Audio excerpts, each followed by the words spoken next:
Welcome back to Undertale Beyond the Mountain. It's time for Frisk to explore Waterfall. Let's see how it goes, shall we? Here we go.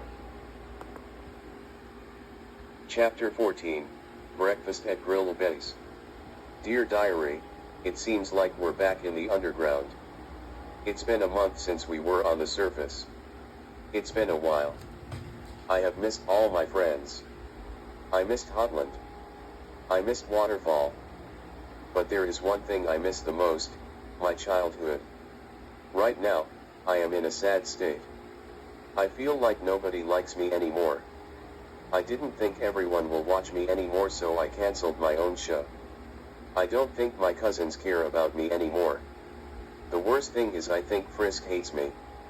I think they don't forgive me. Only Alphys likes me, she's all I got now. I guess the show is over, for now.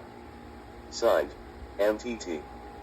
Meanwhile, Papyrus wakes Frisk up. They had a relaxing dream in the hotel. Sens decided to go to Grill Betty's for breakfast. They were selling breakfast smoothies in there. When they went inside, not a lot of customers were here. Well, it just opened. Frisk tried out the new breakfast smoothie. It tasted fresh and tasty. Frisk prepared theirself to explore Waterfall. When they were finished, they went off to explore. San and Papyrus waved goodbye as they left. Frisk went to a dark clearing. It turns out they are now in Waterfall. Suddenly, they heard something in the grass. The large patch of grass was hiding something or someone. Then, Monster Kid popped out.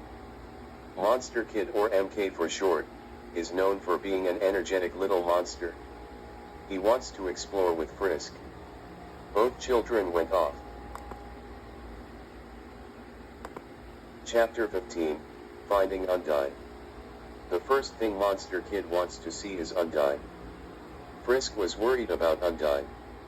In fact, they want to find her to see if she is okay. Both kids explored Waterfall to search for her. They did not have any luck finding her. They asked some monsters where she is, but they don't have any answers. They ended up in the garbage dump. Monster Kid dug through the trash, but he couldn't find her. Then, Frisk sees Napstablook along with some snails. Napstablook is known for being a depressed ghost who is rarely happy. Lukey, as most people call him, was watching over the snails. Frisk asked him if he saw Undyne. Lukey has not seen her either. The kids do some more searching. Then, they come across two houses. Napstablook obviously lives in one of them. Frisk doesn't, who lives in the pink home. They open the door to the house. Both kids looked around. The inside has more pink. There are some diaries on the floor. Frisk reads some of the diaries. After that, they had a sudden thought. Does Metatron live here? They asked theirself. Frisk shrugs it off, knowing that he probably doesn't live in a home like this. Frisk and Monster Kid get tired of exploring and went for a break. They went to Jerson's shop to eat and relax. Before I go on, I just want to say, that's not how they're pronounced. Like, the narrator is okay in my opinion, but the way he just pronounced Mettaton and Gerson's name just... Ugh, it's cringe. I'm really sorry, the narrator doesn't really pronounce the names right. Like, he can't even get Asgore's name right? So, I'm sorry. I'm really sorry, you guys, that the narrator flops sometimes. So, I'm sorry. Moving on. Chapter 16, Everything is Lost. WA haha. It's been a long time since we came back here. Oh boy. I sure have missed this place. Jerson said. Frisk and Monster Kid ate some crab apples and some tea. After that, the children were refreshed to explore again. They will continue their search for Undyne. Frisk had a feeling they were almost there. Then, they end up in a certain area with a bunch of crystals on the ceiling. Frisk followed the crystals that leads to the castle. Frisk and MK stared at the castle. It looked so beautiful. Frisk wondered what's inside the castle. As the kids stared, smoke came out behind them. The kids went to find out where the smoke is coming from. Then, the smoke cleared. It cleared out what looks like someone's house burned to ashes. It turns out it was Undyne's house. Her house was burned to the point where she has nothing left. It's true. Undyne is now homeless. Then, the kids felt somebody behind them. It was Undyne, now called the homeless hero. She managed to catch up to them. Frisk was afraid she will hurt them, but she didn't. She was in no mood to hurt anyone. She still has an intense personality. She can't really feel the heroism in her soul, however. Frisk and MK want to cheer her up. They decided to go on a boat ride. During the ride, Undyne smiled. At least she saw her favorite kids again. Okay, last part. But the narrator is gonna flop.